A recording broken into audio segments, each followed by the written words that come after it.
Well, just speaking from where we came from with my son, he just was out at parties and they were available. And that's pretty much how he got started. It wasn't an injury, it wasn't anything else. It was just fun at a party, a lot of pills floating around. And he told me before he even realized he was addicted, he didn't realize what was going to happen or, you know, the sequence of events that would take place. So Casey had issues with alcohol, you know, at parties. He had a DUI, and then the pill started, which would be, I guess, really late 90s. Mm-hmm. Mm-hmm. High school. High school, with pills. And so he did get help. He did an IOP, which is intensive outpatient treatment. Everything was working well for him. Had a job, girlfriend, you know, changed his style of dress.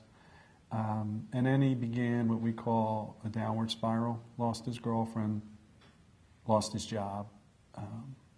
All the things that kind of pile up and take away their hope. And then we talked to him and found out he had started using heroin. And he hadn't been using heroin very long. As a matter of fact, brief. He only died on 4 bags of heroin. I've got kids we help today use 70 bags of heroin a day. And he died on 4 bags. And probably his reason, like so many of our kids, he had gone away to treatment. And he left treatment. And we were going to Walt Disney World. And we told him he couldn't stay home. So he came with us. So for 2 weeks we had him back. You know, he was taking his younger cousins around, his brothers and sisters, going to the movies, doing all kinds of things. So we had him back. And driving home, driving straight through that night, Sunday night, you know, he was asking me, what time are we going to get home? And I was like, does it really matter? When we get home, we get home. We pulled up about 11:20 at night. And he said he was going to meet his girlfriend because he had been gone for 2 weeks. And he actually went and bought heroin with his cousin and came home. And the coroner figures he did 2 bags of heroin. Then he came down, kissed his mom goodnight, played with the dog, and then went back to his room and did the other 2 bags. And then the next morning, I was working out of the house, and MaryAnn was home. It was summer, and she went to check on him, and that's when our life changed. She found him, you know, dead on his bedroom floor. Of course, you're not thinking that. You know, we didn't know what happened. So I tried to administer CPR, but then I quickly realized he was gone. And at that point, I didn't even know what he died from. It still wasn't registered. Really, at the time, we didn't know where to turn or what to do or who to call, and I think that's what everyone else was feeling. You know, the same thing. Who do we call? The stigma is huge, so you know, you don't want to let certain people know, so you just kind of try to maneuver through. Casey died on June 30th, 2008, and as MaryAnn said, friends of ours, friends of his, parents of friends of his started calling us, said, our son, our daughter has a problem, can you help us? And like most parents we meet today, we were pretty clueless. You know, I meet with parents now, and they start to say, oh, I should have done this, whatever. I said, look, go home tonight, go to your bookshelf, get your parenting book out, and open it up to this chapter. They look at me, because there is none.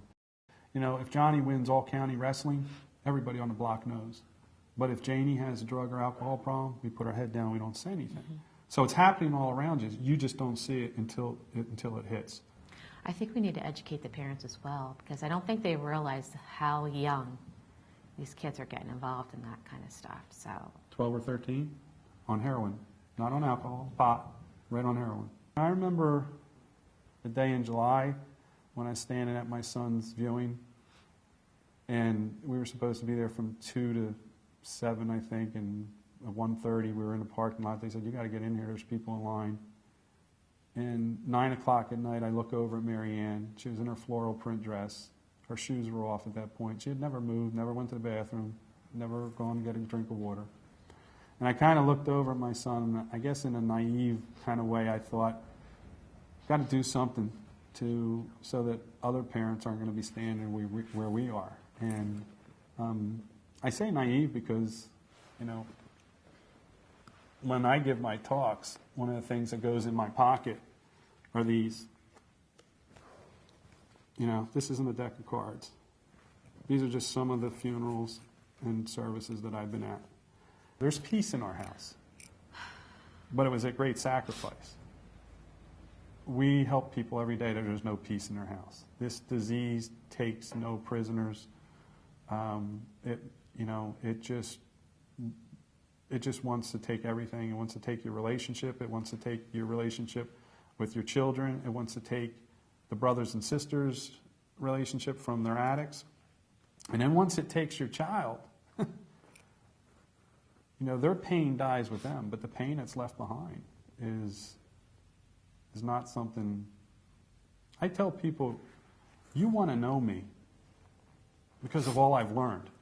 You don't want to be me because of what we went through.